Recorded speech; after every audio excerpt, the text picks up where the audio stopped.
Je mrazivý januárový večer. Na Fiľakovo sa dá tma, len na veľkom parkovisku v strede mesta panuje čulý ruch. Pristavený kamión s prívesom okupuje hrstka mužov a kopa techniky. Deje sa niečo, čo tu ešte nebolo.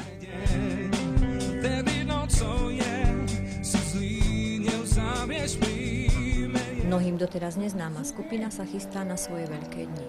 Dostali sa do 60-ky vybraných interpretov, z ktorých si v nasledujúcich dňoch vyberalo celé Slovensko svojho zástupcu na májový priamy prenos Eurovízie v Norskom Osle.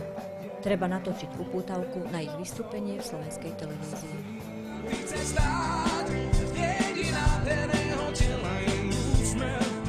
Kto sú tí 4 chlapci, čo mali tú odvahu ísť so svojou piesňou do veľkého projektu? Čistý prejav, hodnotný text a radosť zo spevu cítiť z ich vystúpenia na verejnoprávnej obrazovke. Volám sa Oto Žiga a som spevák v kapele Guru Brothers. Volám sa Štefan Tomoja, som bubeníkom kapely. Som Peťo Šimon, v kapele hrám na gitare. Ahojte, volám sa Pali Botoš, hrajem klávesy v kapele.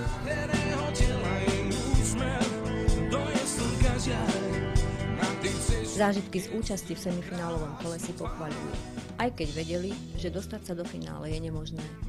Dalo im to niečo viac. Ukázali svetu, teda aspoň tomu slovenskému, že to, čo robia a hrajú, ich naozaj baví. Eurovízia bola pre nás veľká výzva. V Bratislave sme sa cítili veľmi dobre. Videlo nás 600 000 ľudí a máme veľmi dobré reakcie. A to je niečo neuveriteľné, proste ten zážitok, čo sme tam zažili.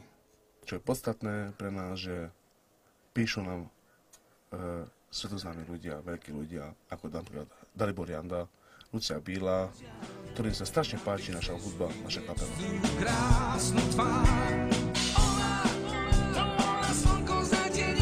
Táto pesnička Príčina sa nám podarila a práve preto sme sa rozhodli, že s touto pesničkou pôjdeme na Eurovíziu 2010. A pesničku Príčina sme nacvičovali, pretože je o láske a o láske by mal byť celý život.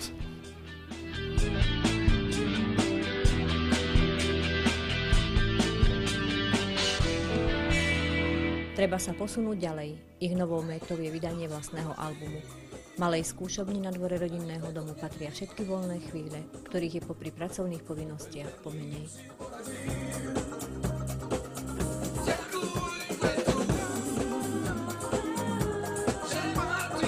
Snažíme sa vydať náš prvý debutový album.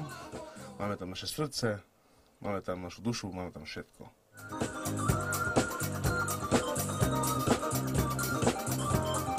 Podporu cítili a cítia na každom kroku. Vďační sú hlavne svojim rodinám, spoluautorom, priateľom, fanúšikom. Poďakovať chcú aj svojim neprajníkom, pretože každá aj tá negatívna reakcia je pre nich podnetom a posúva ich dopredu.